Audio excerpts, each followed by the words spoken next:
This week we're starting with...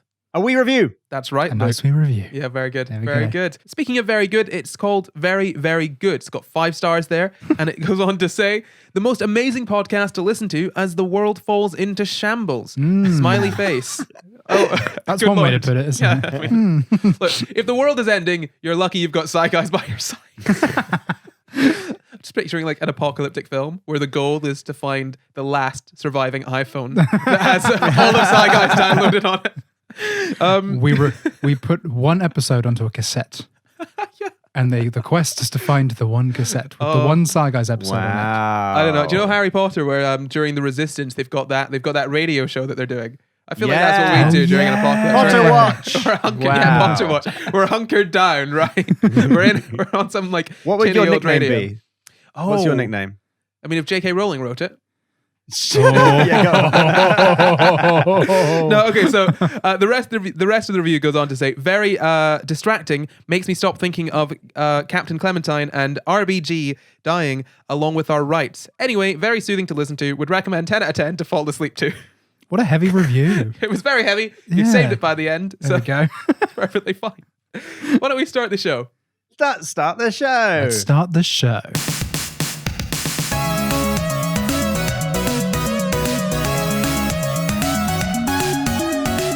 Hello and welcome to the SCI GUYS, the show where we talk about the crazy, weird, and wonderful stories from the science world. I'm Corey, and as always, I'm joined by my co-hosts Jamp and Luke Cutforth. Hello.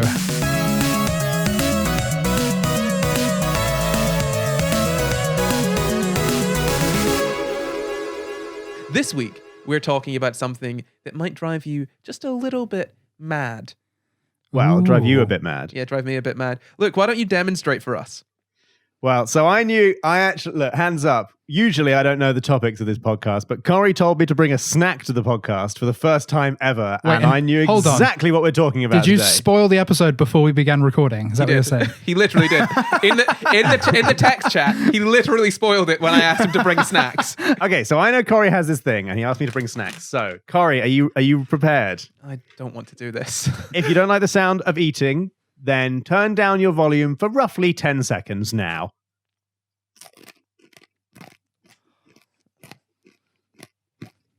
Oh, He is very uncomfortable. stop. Oh my God, stop. If Stop. I just turn Jeez. your volume I've up. got- Oh, you've taken my your mouth headphones is off. Can't deal with no.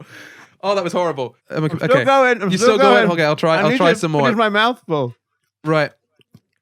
Mm. Oh, Sorry, it was like the mwah noise. oh, God. Okay, just for you, Corey, I won't finish my snack. Please don't. Oh my God. So, if you didn't enjoy those sounds and if you turned it down, I would recommend going back and listening to it because it's a very quick test for you to see if what we're talking about today also affects you. Guys, do you know what we're talking about? Misophonia. That thing. That's right. Misophonia. I didn't know it had a name. It does have a There you go. name. Yeah. So, misophonia. Do you guys know what misophonia is? Do you have like a definition of it? Jamp, do you know maybe? Something to do with like a physical reaction to the sound of chewing or mouth sound. Is it specifically chewing or just anything Well, that's body the thing. related? We'll get into it. So it's not necessarily just anything body related, but I think probably the main one is sort of chewing and mouth sounds and people eating and all those Yeah. horrible things that everyone should really hate. Yeah. To be perfectly honest. God, I feel awful. I don't know why I decided to do that. I'm proud of you, Corey. I just. Do you know Face your what? fears. I genuinely feel right now a little bit triggered. I don't know why I did that. Like I feel so on edge. Like I'm worried it's gonna happen again. So if you I do have more snacks. don't so. you dare, please. Maybe we should have done this at the end of the episode. Probably would have been better. So if that if you had any adverse reactions to Luke's chewing right there, I'm shivering just thinking about it again. Then you might have misophonia. So the word comes from the Greek miso, which means misos, which means hate, and phone, which means voice. So it means the hatred of sound. Hang on, if miso means hate, does that mean that miso soup is hate soup? I was just thinking because we've got like miso paste. Yeah, that's Is so that- true yeah. because Greek Hate paste. because the Japanese language is definitely derived from Greek. Oh, yeah. Yeah, No. yeah. I don't know my I history. see. Come on, Come Luke. on. Back to classics in year 7. Come That's Eurocentrism for you, isn't it? on. Yeah, sorry. Sorry, the entire continent of Asia. So now Japan is the entire continent of Asia. Look, wow. Oh Getting God, worse. Corey, don't make. I'll start chewing again. Oh, don't. no. I will. Don't do that. I'll do it. Okay. So, oh God. So yeah, I have so much power over Corey now. Sorry, I shouldn't use your phobias against you. That's very wrong. I yeah, no, don't, apologize. please. Is it a phobia or is it a phone? Like, is phonia a thing? So, That's distinct from a phobia. so phonia just means sound. Phobia means fear. So Right, yeah. okay. So it's not really a phobia, but there are. I'll get into it. There is a phobia that's kind of related to it. Okay. So misophonia, or misophonia, basically every single patient, every single person that sort of has this, they're unique. Really. So We're all unique, Corey. Yeah, we are all unique, Luke. Blah, blah, blah, My blah, mum blah. says I'm special. Yes, you're very special. The point being that obviously you can't say, okay, misophonia is this one specific sound. It's you don't like the sound of crunching and you have this reaction. Right. You know, it's any kind of sort of adverse emotional reaction. Generally, it was thought to be anger, but since that kind of definition has widened out to be sort of Discomfort. disgust, Yeah, irritation, sometimes even sadness, and fear as well is another one, Yeah. which is misophobia, I think it is. That would make sense. Yeah, Yeah. so there's a phobia in there. Would that involve? Because I know a lot of people who are scared of the sound of balloons popping Mhm. and the potential for balloons popping. So Would that come no, under that? wouldn't. No, not really. That's kind Okay. of a different phobia. So phonophobia is the sort of subset of misophonia. So I'll get into that. Right. I'll get into that more deeply in a little bit. But effectively, misophonia, it can start during childhood or adolescence. Generally, that's when it starts. I can definitely attest to that. There was a point where I stopped eating with my family because I couldn't. Really? It's too noisy. Too noisy. Too much sound. Too much going on. Too much sound. Didn't like it. And it's this is sound bad. It's as a sort of personal experience. It's repulsive. It's repulsive. It's repulsive. Puts you off. Other people Yeah. eating. Why would they do that? It's also, it can also be called selective sound sensitivity syndrome. You might have heard of it under that name. And you might have also heard of it as being called sound rage, which I kind of want to be the title of this Ooh. episode as well. Oh yeah, we call it Sound that. rage? Sound Yeah, rage. sound rage. What's that? Ooh, Sounds like very a festival, doesn't it? It sounds like a 90s like grunge band. Yeah. We are Yeah. sound rage. You know. Yeah. Like Yeah, a so- hard rock festival or something. Yeah, love it. So yeah, as I said, more recent research has kind of pointed to it being a sort of wider range of emotions, but there are also sort of physical involuntary physical reactions to it. You can mask those reactions. I say mask. You can sort of hide those reactions a bit, but it takes energy. Again, this is from personal experience, but that's also kind of there in the literature. I should say, before we get properly into this episode, that this isn't something that is incredibly well studied. Yeah. Really, in the past sort of 2 decades, more studies have kind of started to come out about it.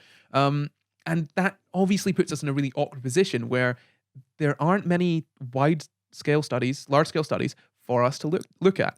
To be honest, I wouldn't say it's exactly the same as Tourette's, but remember how we were talking about Tourette's before and how sort of suppressing a tic feels like suppressing a sneeze. Yes. And it's something that you can do. Yeah, you can do, but it causes a lot of sort It's of... like it requires a lot of emotional. It requires energy. Yeah. Like, I mean, if you're willpower. holding in a sneeze, you're like, and you're not You're comfortable. sort You're of moving the sneeze around your face. you're like pushing the sneeze pushing back it into your around, head. It's like- like over there. Put that thing back where it came from. Also, help me. I was gonna say it's like trying to suck a fart back up. It's Which is doable, but difficult. Possible. Back But up. not That the- sounds like after it's come out. No. You're like, nope. It's at the gates, at the pearly gates, and Pearly? Yeah. What have you been putting there? bleach, and then you just scoop it back in. So from a personal experience, and bear in mind, as I've said, this is something that is recognized, but the research is still in its infancy. So I will be talking a little bit from personal experience, but I will let you know when it is from personal experience. And also bear in mind, I've not been diagnosed with this, but the very fact that I can't stand eating around people. I don't think anyone's been diagnosed with this, have they? Well, some people have, yeah. Really? Yeah, I mean, and this is the thing. This is what was quite difficult with researching. There aren't really many treatments or things that are like, you know, sort of normally available. So it was very difficult to find the sources on this. Yeah. A lot of places were like sort of family-owned hearing clinic. We can treat your misophonia. And I'm like, can you though? Can you though? Really? Like, is there evidence behind that, or is it just There you go, earplugs. stop listening? Just close your ears, silly. Cured. No, so from personal experience, it's kind of like what I did at the start of the episode was not me overacting. That was me trying to sort of hide it less. Usually, if I'm around the company of other people, I will grit my teeth and put up with it. Oh, we've seen it because Luke cracks out the snacks sometimes, on this podcast. Is it that noticeable? I didn't know. I've been snacking for most of the time we made this podcast. I'll bring a snack sometimes. And I didn't know. I thought Corey was just like annoyed because we had to wait for me to finish snacking. I didn't realize he wanted to punch me in the face. I don't want to punch you in the face. I just want you to stop I just making want to be noise. released. My anguish. It's not like anger. It's not really anger. It can be like that if someone keeps on doing it, but it's more disgust. Right. It's just disgust. It's like someone, standing on the table, popping a squat, and just letting one drop. That's disgusting. You don't do that on the table. That is quite disgusting. Why would you do I that? definitely don't do that on the And I'd table. get annoyed if you kept on doing I it. don't do that on the podcast. No, not on the podcast, So- Luke. Well, But not yet. as soon as we're off air, that boy is.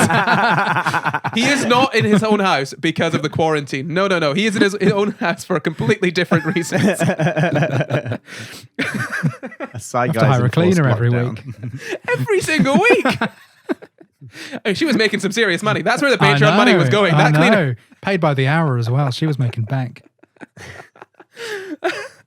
So yeah, as I've said, there are sort of physical reactions. So some people can report physical pressure building up in the chest, the desire to want to stop the person from making the sound, or other autonomic reactions. So autonomic reactions are sort of involuntary reactions. Like you saw me there. Probably if you were listening, you didn't see me, but I was switching, I was throwing my body around, I was struggling against it. And yeah, it's not fun. So if you really can't stand the sound of people eating, or other sort of sounds, I'll go into those later, you might have this. So the sounds, people generally think that the sounds are sort of human-based noises like breathing, gasping, chewing, all that stuff. Ew. But it doesn't need to be that. It could be, it could be finger tapping, foot tapping. It doesn't need to be like sort of mouth noises and things like that. But it could also be clock ticking, whistling. It could be the sound of a plane engine. It could be any sort of sound that just drives you nuts. And sometimes people will mimic the sound to cancel it out. There's a few ways that people have of dealing with it. Some people mimic the sound to cancel it out, which I've never done. Clever. Should we yeah. try it? Do you want to chew along with me? No. No, not at all. No. Just pretend to be munching, and I'll also munch. No. Okay, that's fine. No, I just wondered if you wanted to do an experiment. I don't. We did the experiment and it's sounds done. horrible. I'm done. We haven't tried the mimicking one. Okay. I just want to eat my snacks. I don't want you to eat your snacks. So, yeah, so it does say here that rarely, very, like, it's not common at all, that physical sort of reactions like assaulting the person making the sound happen. But basically, because patients don't know when the sound is going to happen, they could end up being anxious. I'm quite lucky. I know when the sound is going to happen. It's when people have a plate of food in front of them or, some snacks. That's a giveaway. It's a dead giveaway. Yeah. You can't eat without When there's food. food about, crunching is likely. Yeah, exactly. Yeah. Oh God. So no, I mean, so I'm generally good on that front. But other people obviously can, if it's clocks ticking, that'd be a real wind up, wouldn't? Very good. Stop. I didn't mean that. No, so clocks ticking, that would be a real wind up. Yeah, and so you can sort of be anxious about it. It's also there's also the issue of you want to like avoid the noise. So a lot of people will end up sort of removing themselves from certain social situations. I have genuinely left the room when people have been eating because I don't want to have to confront them and say, Well, you said you Eat stopped quiet. eating with your family. oh yeah, but like I would just eat in my room. Right. I'd still see them. Yeah. I just wouldn't eat at the table. Yeah, with but them. just not when they were eating. Yeah, they were loud. Yeah. No, thank you. Loud noises. Oh God, I'm just thinking about my mum eating right now. It's awful. God. Sorry, Mum. You don't listen, do you? I don't know if you listen. You've We've been not- called out for chewing. Out of interest, I have a real strong, like stronger than I think is normal, although maybe not, reaction to people who talk with their mouth full.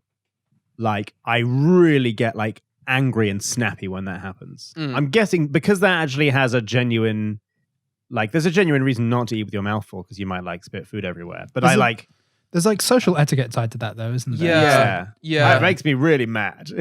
Well, fair enough. I also don't like it when people chew with their speak with their mouth full. Yeah. I also don't like it when they chew with their mouth full because more food means more. No, but Chewing with your mouth empty, fine with Corey.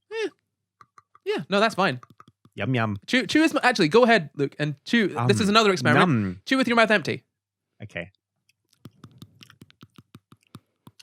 Yeah, that's less bad. Yeah, it's the so I Wow. I think it's I know that you're presence not. of food. I think I know because I know that you're not eating. You're just going like. It's a little bit, but I don't feel this intense kind of like. What about Luke's teeth tapping thing? Oh, yeah. Does that trigger it?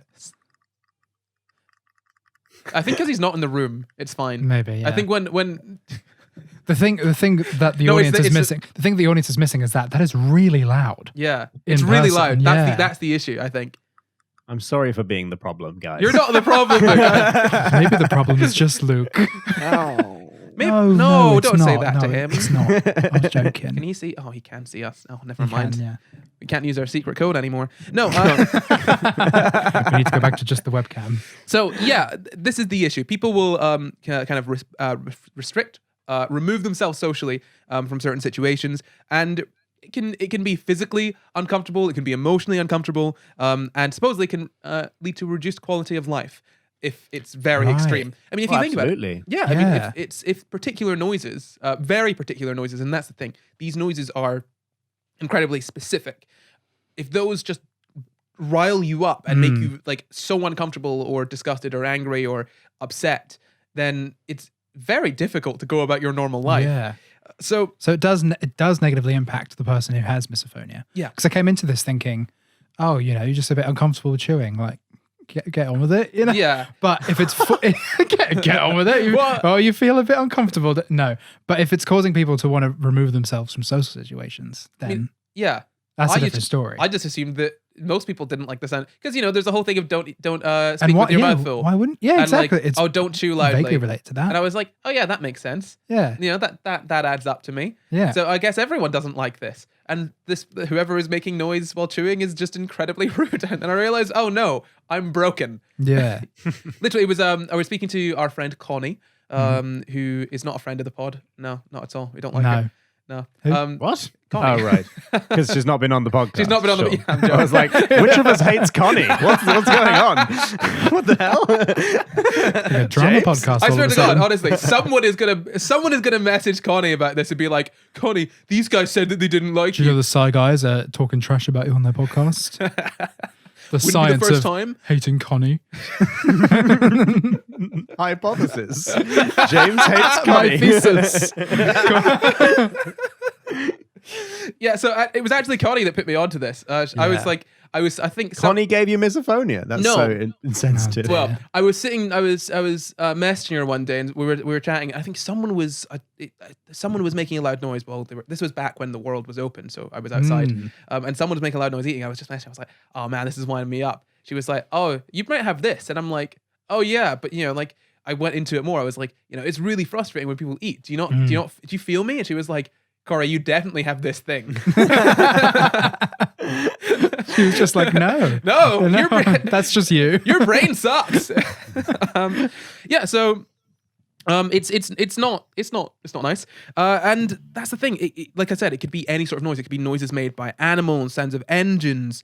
Apparently, seeing specific movements can also aid in that. So it's not just the sort of auditory cue. Obviously, it is built around the auditory cue. So I think what it's saying here is essentially that seeing the sort of sound being made is also quite important. Right. If that makes sense. I think it's that to me seems like it's probably to do with. Does it annoy you more if you can see the person chewing? No, because I know that food sounds are food sounds. Yeah. But then But if you see someone chewing, will you, even if you can't hear it, will your brain sort of No. do that thing where it fills in? No, quiet chewing is fine. Right. Quiet food eating is fine. Right. Dogs eating food generally fine. I've had to in the house. There are often ASMR videos of dogs eating various foods, and if I'm looking at the screen, I think it's generally fine for me. Yeah. But when it's people eating, I hate it so much. That is so interesting. It's So very it's like interesting. it's not just the sound, and it's not and it Well, and it's sorry. So it is interesting. just the sound, but I think the thing is that the sound needs I think you kind of probably need to understand the sound as the sound that it is, because it is only with specific sounds. So that's what I mean, is it's the sound and the context. So like what I mean is, if you hear the sound and you can't see the dog, are you likely to feel uneasy? And then as soon as you see it's a dog in the context, it kind of goes away a little bit. Yeah, I think I've been on edge a couple times with dogs, but then I think it's generally been fine. This is the thing. Bear in mind that, again, like I've said, I haven't been diagnosed with this thing specifically, but it's you know, if not, we're just talking about my weird eating thing, and also misophonia. It'd be pretty strange if you didn't have it at this point. It would be, right? It'd be like, that is a real twist. Yeah, like that'd be a total like left turn. Like genuinely reading up about this, I'm like, yeah, I feel you, bro. I feel you on this.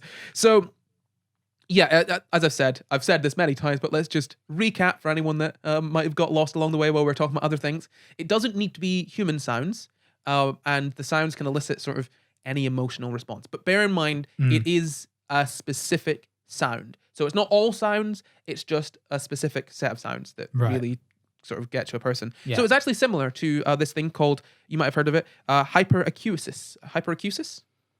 No? I have not heard of this, no. So this is when everyday sounds sound much louder than they should. So the difference between this is that the difference between it is the fact that hyperacusis is basically a hypersensitivity to specific frequencies and volume ranges, whereas misophonia is specific sounds, if that makes sense. So they've actually done studies where they've given people with sort of misophonia sounds at different frequencies and volume ranges, and that doesn't affect them. Like it's not necessarily the volume or the frequency of the sound; it's this whole sort of specific sound itself. So hyperacuity is ranges of frequencies and volumes, and misophonia is specific sounds like eating, chewing, car doors closing, clocks ticking, any specific sort of sound you can think of. Really, can I ask you a question? You can. If you think about somebody chewing food and eating it, if you think about that fact as a concept, does that make you feel uneasy? I'm doing it right now. No, not really.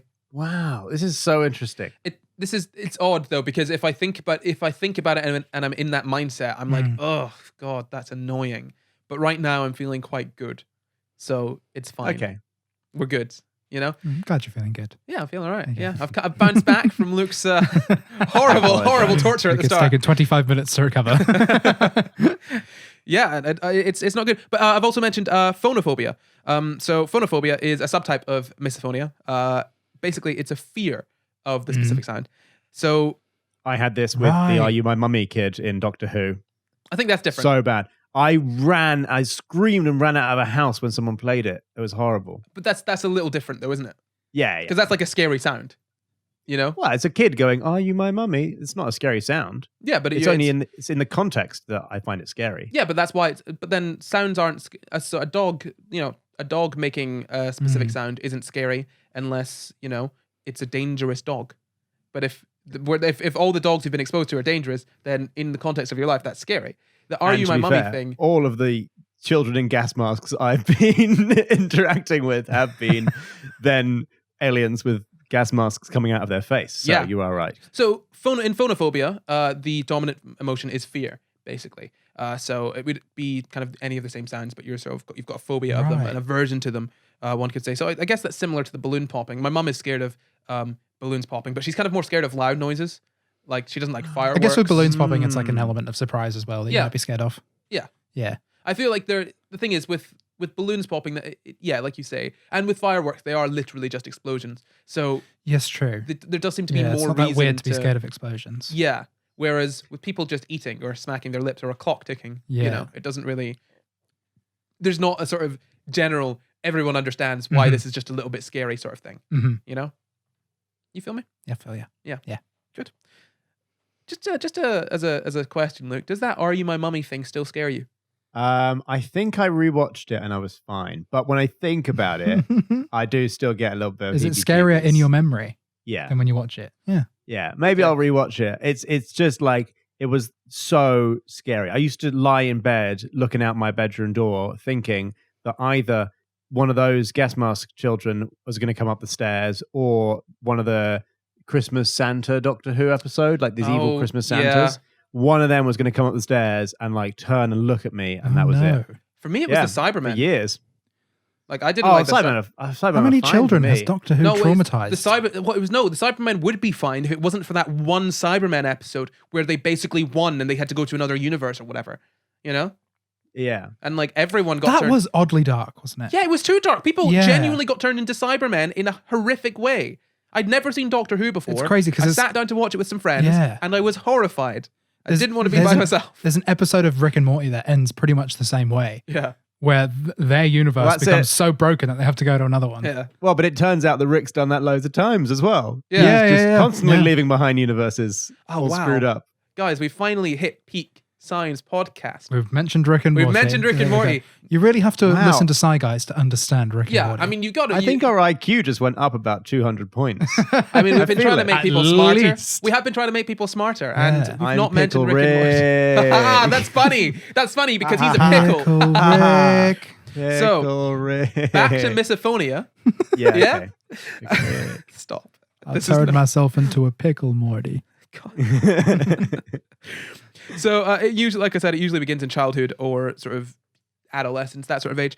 And apparently, this is from a study I read, that people often say that they start to notice it because they've got a really serious disgust for family members eating. Which, I did that. Hashtag relate. That was me. Genuinely, I've not eaten with my family for so long. Oh. I can't remember the last time I sat down and had a meal with them. Oh. I get on with them very well. I just don't get on with the noises their mouths make. Poor family. You have a fundamental disagreement with their mouths. Their mouths are perfectly fine. Visually, perfectly fine. Orally, good work. Yeah, so that's kind of the overview on misophonia. You guys got a good grasp of what it is? I think so. Yeah. And also the difference between misophonia and phonophobia and misophobia. Yeah. All these different terms. Oh, so misophobia is not a thing. It's phonophobia. Sorry. Just phonophobia. Just phonophobia. Okay. I misspoke. Okay. Or misspoke. Ha ha ha ha. Because miso. Never mind. Mr. Spoke. Mrs. Spoke. Mrs. Spoke. Ms. Spoke. Dr. Spoke. Minister Spoke. Reverend Spoke. Professor Spoke. Sir Spoke. Her Royal Highness Spoke. Archbishop. I finished that. It's not even General funny. Spoke. Okay, right. Why are we doing this bit? Corporal Spoke. No. We're done. We're done. Prime Minister. No.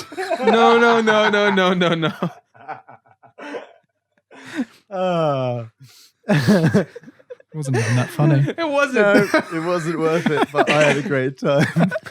Misophonia, I hear you ask. How do we diagnose that? Well, I'll tell you, we don't. I mean, we do diagnose it. We just don't have a sort of... I was going to say, how could we diagnose it if we haven't studied a lot on it? We don't have really standard diagnostic principles for it, is the Right. thing. In fact, if you were to go to your doctor and say, hello, think I've got misophonia or misophonia, they'd be like, oh, okay, what is that? They would laugh in your face. They would genuinely probably would have no idea what it is.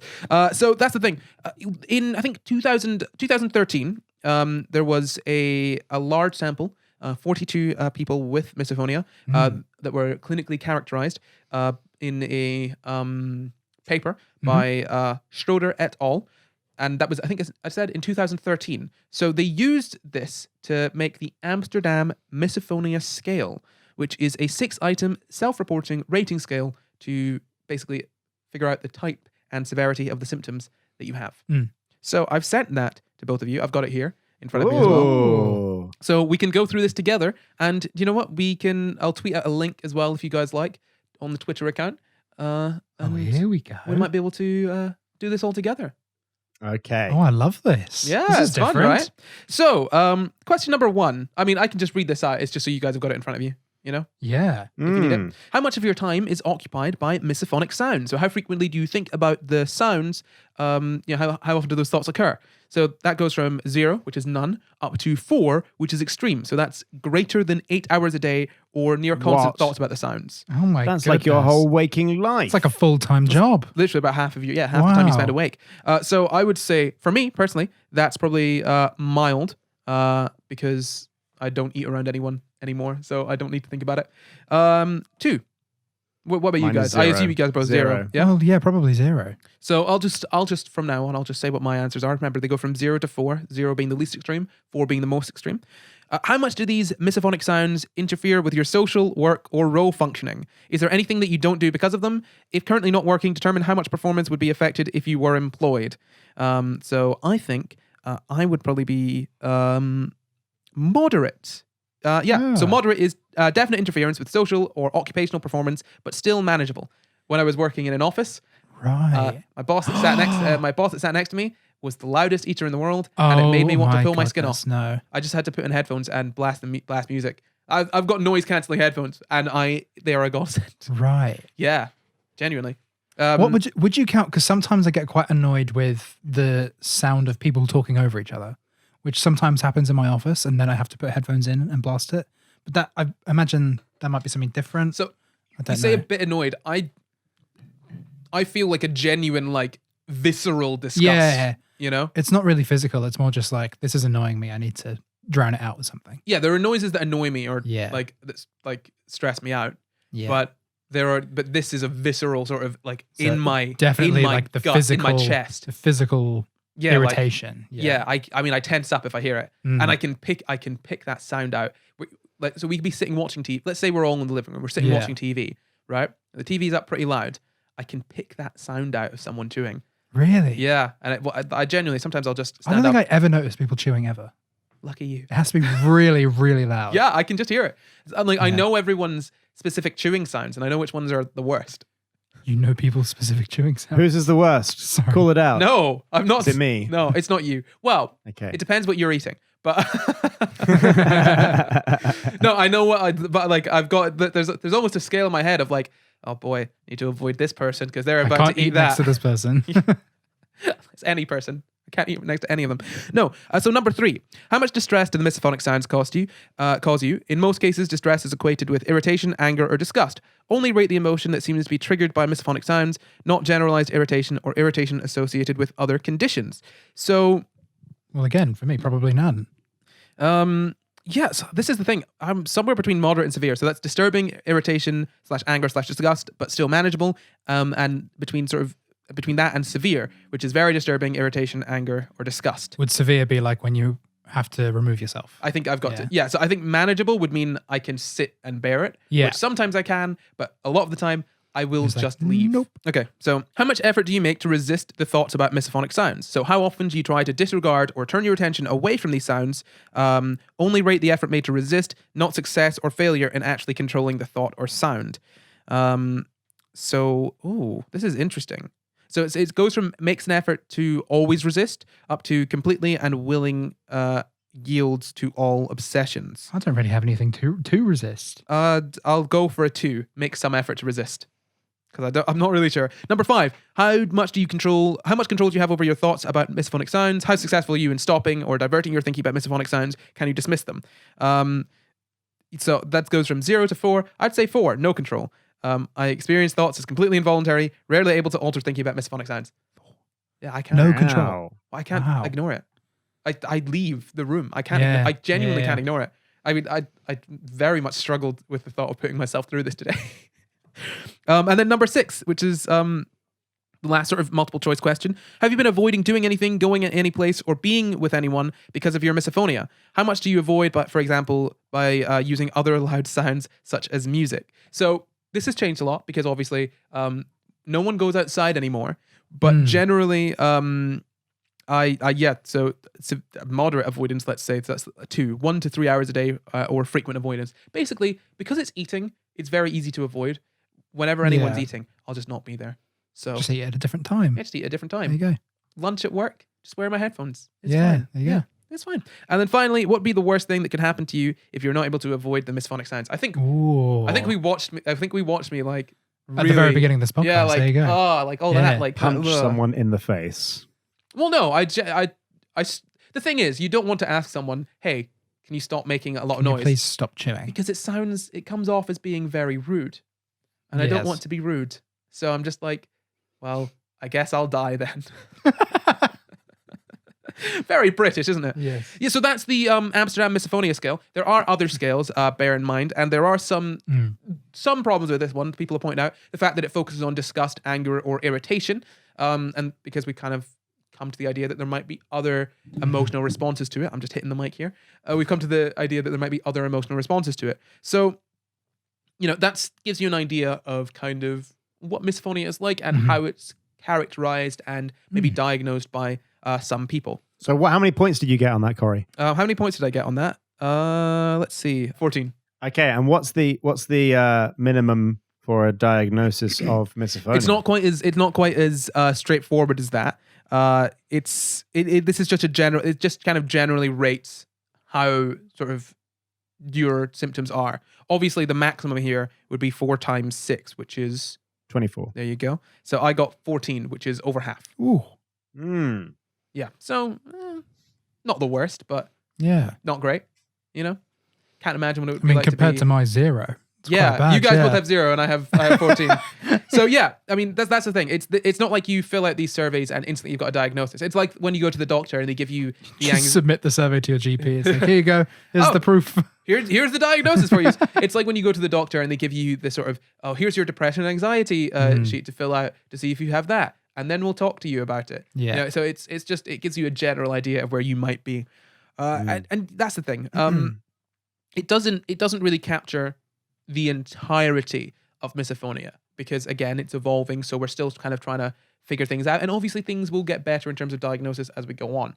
And to be fair, it's generally it can be quite severe, but as far as disorders go, or as far as things like this go, it's not necessarily the absolute worst, given that you can usually manage it just by wearing headphones. Obviously, there are situations where you can't do that and where headphones are not easy to come by, but because you can just block out sounds, generally it is somewhat manageable without medical intervention. In fact, a lot of people don't even realize that they've got it, or that it's a thing that you can have. Yeah. Probably just think it's a bit annoying. Yeah. Just think that everyone else is crazy. Well, yeah, like they think maybe everyone experiences the same thing. Yeah, just everyone's sitting there seething and no one else is going to say anything. But no one talks about it. Yeah, exactly. It's like how everyone is psychic and no one talks about it, right? Yeah. Right? Yeah, I knew you were going to say that. Cool, good. Yeah, me too. Yeah, I thought so. Yeah. I actually... I know you thought so. That was genuinely something that used to make me anxious. You knew that. He knew that. Oh, about actual mind readers. Well, this is the thing. I was like, if everyone in the world was able to read minds, they would know that I was the only one that wasn't. So they would just pretend that they wouldn't want to make me feel bad. So they would just pretend that none of them could. So, and you can't prove that's not the case. Exactly, so, and it really bothers me. So, as I said, you've got the sort of anger, you've got the disgust, all of those different emotions, you've got the physical reactions. But you might be thinking, this sounds a little bit similar to other things. Do you think that? I wasn't thinking that. You weren't thinking that? I wasn't thinking that, no. I don't think there's anything else where someone chews something and you want to beat them up. No, I don't like you making it out as though I want to beat people up. I don't. I just think they're disgusting and should be stopped. And you're the one to stop them? No, I'd rather someone else stop them. So you don't have to go near the chewing? I specifically don't ask people to stop because I don't want to confront them. That's because you're polite. I don't want to be a nuisance. Yeah. I simply can't be a nuisance. No. Dear me. No, so the thing is that there are some sort of comorbidities that have been sort of found. I think this was originally sort of found when studying tinnitus. You guys know what tinnitus is? It's like the ear ringing thing, isn't it? Yeah, it's that ringing that people have in their ears. Sort of constant thing. Really, really not very good to deal with. So there are other things that we found sort of connections with it too. Bear in mind, all of these are from quite small scale studies. So these connections could be nothing. They could be. I mean, these are correlations.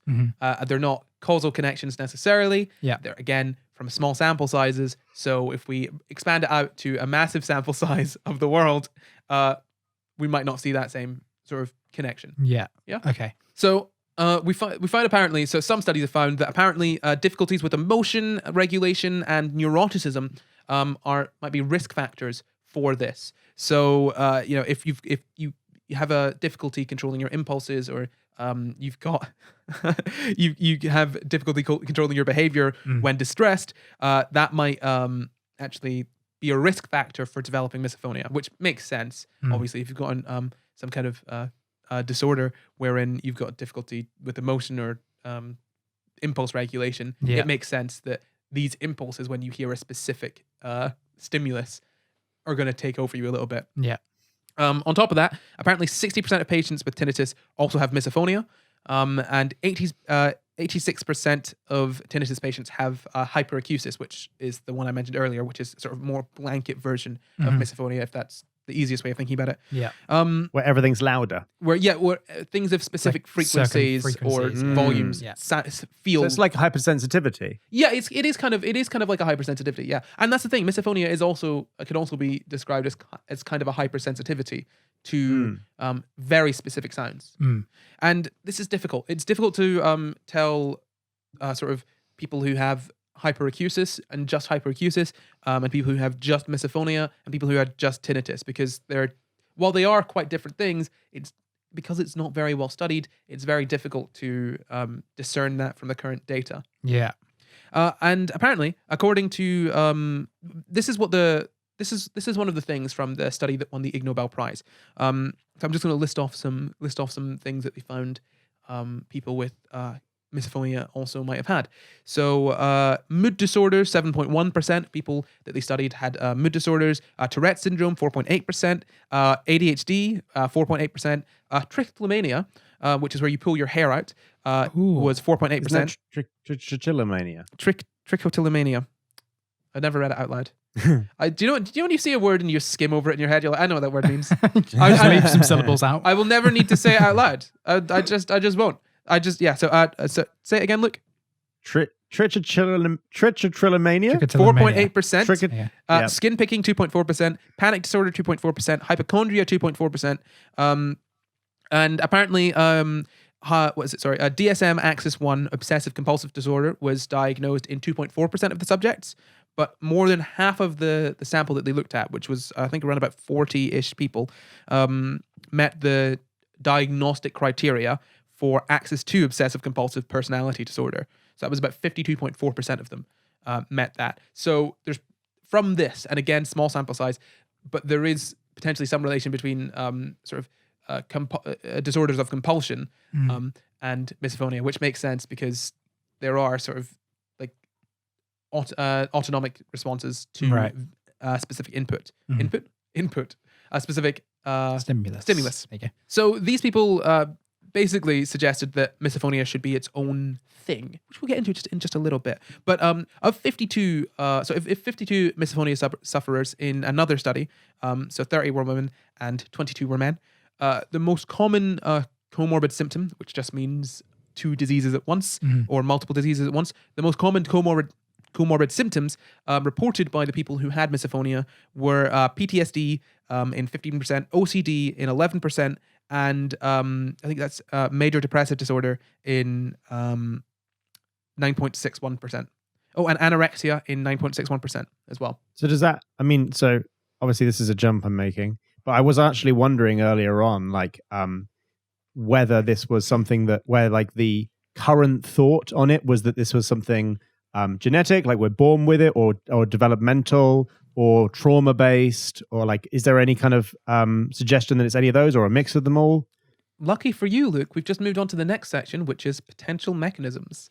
Yay! I love potential mechanisms. Woo! So, yeah, that's the thing. We don't know very much about this at all, so it would all be speculation. And anything I say in this, again, speculation. Some of it is based on data, but the data isn't solid because small sample sizes. I'm going to say that many, many times. I don't want you guys taking this away and thinking... Basically, we need more studies with more people. Yes, exactly. Yeah. And I don't want you guys taking this away and thinking, hey, this is exactly how it works, and we've definitely figured this out, and we've got really solid proof behind it. It's all kind of in a little bit of a state of flux right now. Yeah. So yeah, to talk about that, really, we don't really know the exact cause of it. So from what I can glean from the information that I've looked at, it seems that it's not necessarily a genetic disorder. It's more a case of potentially something that happens during development. So sort of something that you acquire. But then, given that there are quite a few sort of compulsive disorders that are related to these to misophonia, or people that have misophonia have also been or meet the diagnostic criteria for compulsive disorders. you could say that potentially those are risk factors, and misophonia is sort of comes from that, wherein Or they have a common cause. yeah, or they have a common Yeah. cause. You could say that again. Small sample sizes. It's very difficult to say anything concrete. I don't want to. I'm really going out on a limb Sure. when I No, even no, so no. much as Yeah. speculate on that. So, I mean, if you want what I think, and bear in mind, I am by no means an expert, so what I think carries very little weight. But what I think, it seems to be some kind of compulsive disorder or something along those lines, that's triggered by just some kind of sound. And we'll talk a little bit about where that might come from. So there are some mechanisms. Basically, sound information about sound, like sound, auditory information, Yeah. goes into your brain through two pathways. So two parallel pathways. There's a non-classical and the classical auditory pathways, and essentially they're just slightly different. They slightly differ from each other. It doesn't really matter why for this, but the fact is that they both they both interact with the limbic system, which is. Do you guys know what the limbic system is? Ooh, not off the top of my head, no. Luke, do you know? I can't remember. It's kind of the system that that sort of moderates autonomic responses, sort of like involuntary. Oh, like Right. when you touch a flame. That is what that's a reflex. Yeah. Yeah. Yeah. The reflex. So this is the thing. Where do you guys think that the problem with misophonia lies? Like, obviously you hear a sound and it travels through, sort of the normal sound pathway to your brain, Yeah. and somewhere along the way, there is an issue. Gets corrupted. Yeah, well, and it causes involuntary responses and those bad feelings. Where do you think that might come from? Where do you think that might come in? At what point? Oh, I don't know. Well, it sounds like it's coming from the limbic system as you just described it. Yeah. If it's an involuntary response, and then the rest of the brain, is trying to sort of downregulate that response. It's trying to like hold back from it.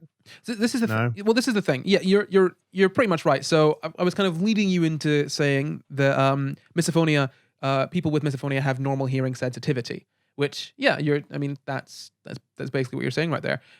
It's not in your hearing. So people with misophonia Right. don't have necessarily an issue with the sounds that are coming in. It's more where they're being processed.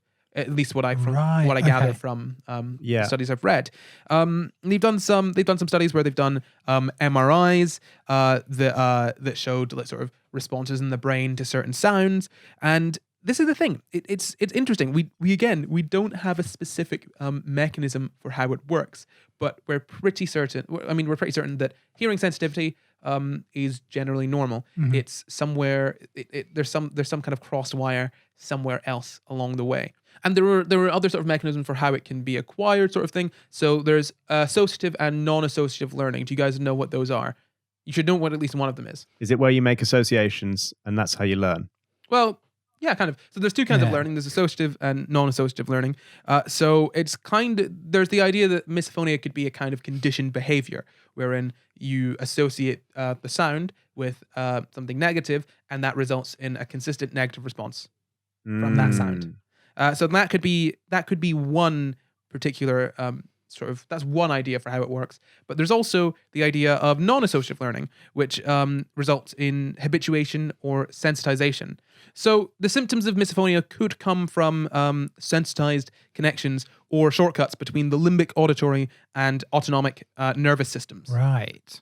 So basically, Right. it's kind of like the idea that as I've read it, there's kind of the idea that there's overlaps in auditory signals and emotions, which makes a more complex neural signal, and that can result in misophonia. Right. So if it's like associative learning, does that mean that the suggestion is that at some point in your, I don't really necessarily understand associative learning very well, but does it mean that at some point in your life you had some association between eating and a bad thing? Like thing, not necessarily. No. Well, that sound at some point could have been associated with something disgusting. So something bad was happening. Or something bad happened. not necessarily. No, it could just be okay. you could have been disgusted by that sound at some point. And this is the thing. It can compound over time. If you know what I mean. Like if you are a little bit disgusted by that and you hear that and it disgusts you. So does that mean that you can use exposure therapy to lessen it? Well, this is the thing. There aren't many therapies out there because it's not very well understood. But one of them is, I have read that people have used exposure therapy to try and help it. I don't know how effective that is, though. You could try it. You could expose yourself to the sounds of Luke eating snacks on the podcast every week. No. This is a win. This is a win-win because scientific experiment. you treat your misophonia and James. Luke gets to eat snacks on the podcast. There you go. No, I think not. I don't think we'll be doing that. No, okay. Your commitment to Maybe science has its limits. So sorry, just to clarify, I think I got the limbic system and the autonomic system mixed up a little bit earlier. So the limbic system is actually a set of structures in the brain that deal with emotions and memory, and the autonomic system is the one that deals with involuntary stuff like the. So the limbic system would be responsible for responses. like the feelings of disgust or irritation, I assume so, yeah. and then the Autonomic system autonomic system is to do with the is more involuntary stuff. the involuntary Yeah. reaction So- behind it. Essentially, the two sort of trains of thought that we've got going on here are associative learning and non-associative learning. Associative learning, very simply put, is disgusted by a disgusting noise or something disgusting is associated with the sound that causes that triggers the misophonia.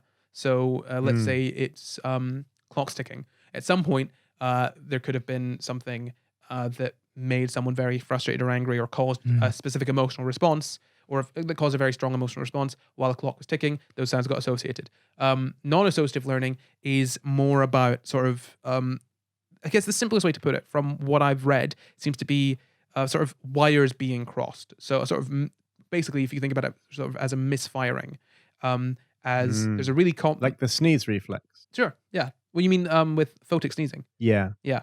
So probably it could be sorry. something like that. Yeah. So I mean, this is the thing. It's very difficult to understand. Some people have related it kind of to Tourette. Some people have related it to sort of compulsive disorders like OCD or obsessive compulsive personality disorder. Yeah. And this is the thing. There's some evidence that's in very, very early stages that supports the idea that the underlying mechanism could be due to sensitization, which is which we've spoken about just a little bit. And that's the thing. It's very difficult to know where we are with this because we are at the very forefront of the study of this. So sensitization is the increased neuronal activity in response to a stimulus. Basically, your brain does more than it should when something happens. Really. Right. Okay. You know? So the Ignoble Prize, you guys might remember we've spoken about the Ignoble Prize on SCI GUYS Live before. You should watch SCI GUYS Live every second Sunday. We spoke about how people in 2020 won the Medicine Award for studying misophonia. So those people were Arjen Schroeder, Nienke Vulink, and Damien Dennis. So what they did was they studied 42 patients who had misophonia, and they interviewed them, and they basically adapted different versions of sort of misophonia diagnostic techniques to sort of interview them and figure out what their experiences were. They also had them speak to a psychiatrist, and they had a similar pattern of symptoms in which auditory or visual stimuli provoked an immediate aversive physical reaction with anger, disgust, and impulsive aggression. And the intensity of the emotions caused basically obsession with the noise or the visual stimulus. And then it can also cause avoiding it and social dysfunction and suffering. So basically all of these people would want to avoid things or be basically confrontational by asking people to stop making a noise, and it ended up causing them like sort of distress, like emotional distress. Yeah. So that's the thing. They couldn't classify the symptoms under anything else in the DSM.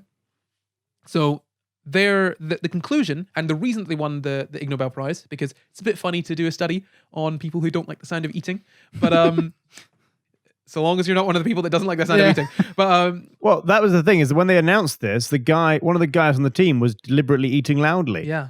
I thought that was very weird. It was funny. Not gonna lie. I thought it was. I was watching it in 2x speed, so it wasn't that much of an issue. But it was quite funny. It's funny, sure, but it also was like, Man, if anyone's going to be a little bit like empathetic towards these people, it might have been you. We have just found a new treatment for photosensitive epilepsy. But this is what it is. This is a new treatment. That's a funny joke. Oh, God. It's an awful thing to do. It's a terrible thing to do. So the conclusion was, the thing that they suggested was that it should be classified as its own psychiatric disorder. And obviously, moving forward, we should try and figure out diagnostic criteria so that we could improve sort of our diagnosis of it, identify it better, and develop treatments, because it really bothers some people, makes their lives not very fun. And they suggested specifically that it should be considered as an obsessive compulsive spectrum disorder. And because they've got common symptoms of being obsessive, obviously, having compulsions, or impulsivity. And they also share similarities in the patients that have them, the treatment response, how the brain kind of deals with it. They're all quite similar. So they've basically said we should classify it as an obsessive compulsive spectrum disorder. So I mean, that's the thing. We were talking about this earlier about how people who had hypochondria, Tourette syndrome, OCD, OCPD, or skin picking, or hair pulling, it was kind of comorbid a little bit with that, or at least that from their sample size. At least from their sample size, that's what they saw. So again, they've come to the conclusion that it should be classified as an obsessive compulsive spectrum disorder.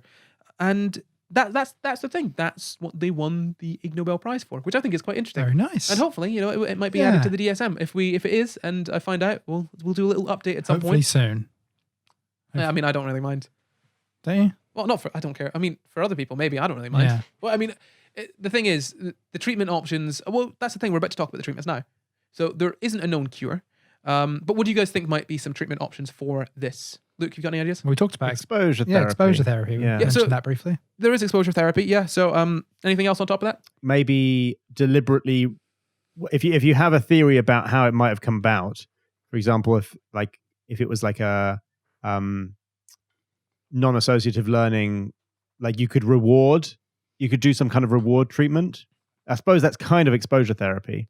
But if you're trying to if it's basically an upregulated thing, oversensitivity, you try and downregulate it.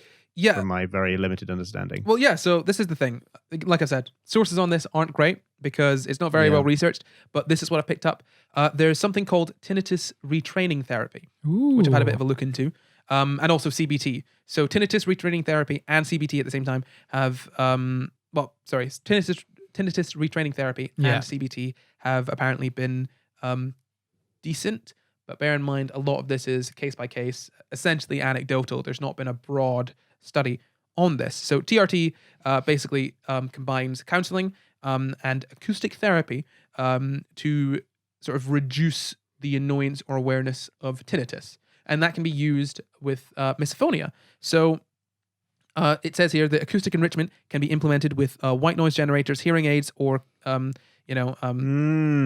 combination device, which is a noise generator and a hearing aid in a single unit. So this is for tinnitus, but you can obviously adapt this treatment to work a little bit for misophonia. So the idea here is that the counseling is a really big part of it, and it addresses sort of the way that you feel about the sort of stimulus, the emotional reactions, and the ways that it affects your sort of cognition.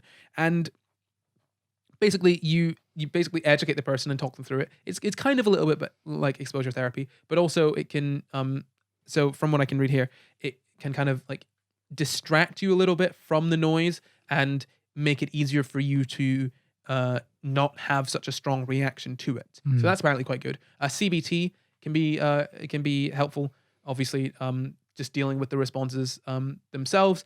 But ultimately, there's not really anything that helps fully. That is supposed to fully get rid of it, at least from what I've read, which is really, really frustrating, but also interesting because we're really at the forefront of this, and at any point we could come up with some kind of treatment that is groundbreaking and actually really, really helps people deal with this. I mean, if we figure out exactly how it works, then we'll be in the clear, basically. So that's a little bit about that. There's not really any treatments. But yeah, the thing that the people that won the Ignoble Prize said, we'll just end on this. Their sort of conclusion on this was that agreeing on standard criteria for diagnosis would be really, really, really, really important, and it's probably the first step that we need to take in order to start taking this more seriously. And it'd be helpful for actually studying it, because obviously the studies that we've done before, because we don't have a standard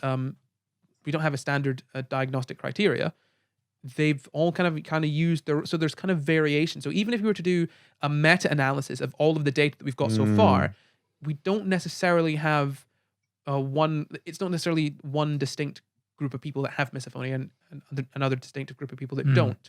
There are slight variations between each study. So if we figure out exactly how we want to diagnose it, then we're that one step forward towards understanding it even more. And that's misophonia. Oh, wow. Nice.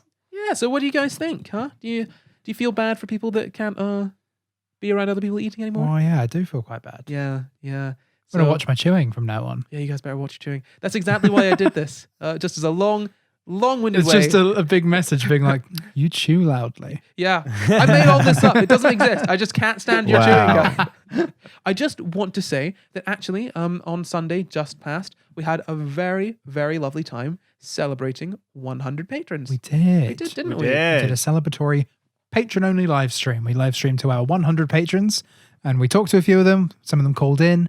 We had some lovely chats with people, and yeah, we did that for a couple hours. It was quite nice. It was a fantastic time, and I really enjoyed that. I feel like we should probably do that again at some point, guys, don't you? Yeah, it would be nice to do that again at some point. It'd be nice. Well, do you know what? I feel like ASAP.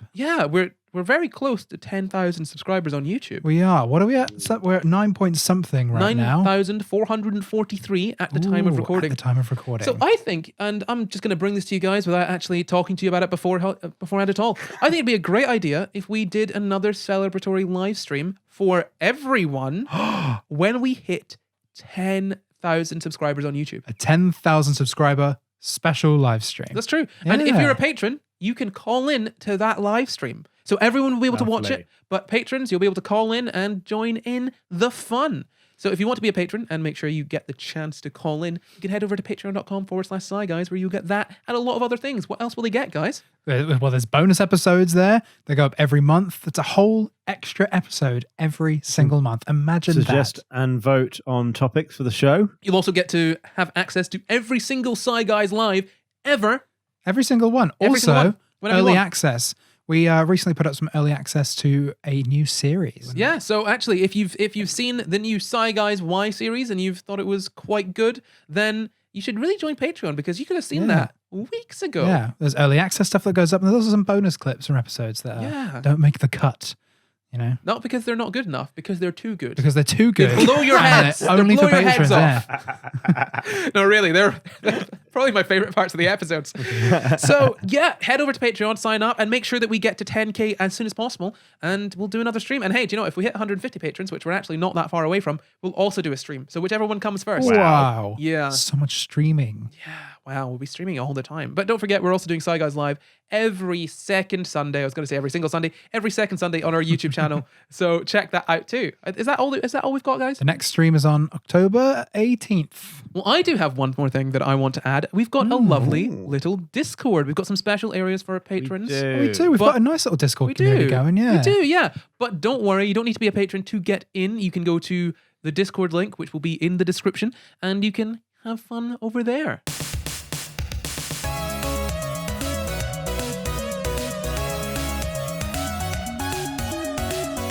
Thank you for watching. You can find the full references for this episode in the description. Subscribe for new episodes every Sunday, and why not leave us a nice wee comment? You can support the pod at patreon.com/SCI Guys, or you can find and contact us at SCI Guys Pod on Twitter, Facebook, and Instagram. Or you can send us an email at sciguyspod@gmail.com. I am not Corey everywhere. I am Jamkin everywhere. I'm Luke Cutforth everywhere. Goodbye.